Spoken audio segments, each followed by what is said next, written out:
টাকা পয়সা বনাম ছেলেদের জীবনটা কি? খুব সিম্পল। তোমার কাছে বস টাকা থাকলে তুমি তোমার মার পাশে শুয়া বলতে পারবা মা আই লাভ ইউ, মানে আমি তোমার অনেক বেশি ভালোবাসি। তোমার বাবার কাঁধে হাত রাইখা বলতে পারবা বাবা হোয়াট এভার আপনার কি লাগবে আপনি চুজ করেন, I will pay.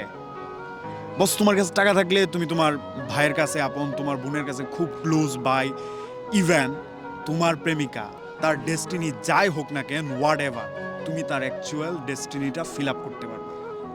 Rather than তোমার কাছে যদি টাকাটাই না থাকে তাহলে তুমি তোমার মার কাছেও একটা অ্যাকচুয়াল ভালো পোলা হইতে পারবে না। তোমার বাপ তোমারে একটা চিক ফটাঙ্গা ভাববে অথবা বেকার আকামলা ধ্বজভাঙ্গা মনে করবে। তোমার বোন তোমার প্রায়োরিটির ফার্স্ট লিস্টে রাখবে না। ইভেন তোমার গার্লফ্রেন্ড তোমার চোখের সামনে অন্য কারো হাত ধরে চলে যাবে, সেখানে তুমি আটকাইতে পারবে না।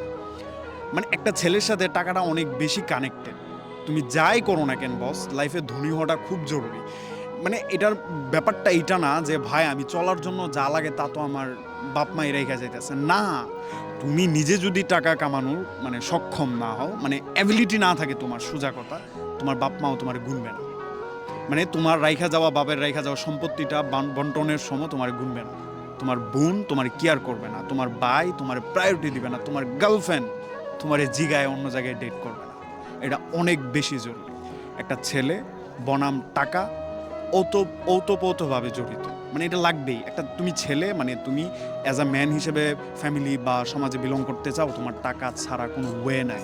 That is real true.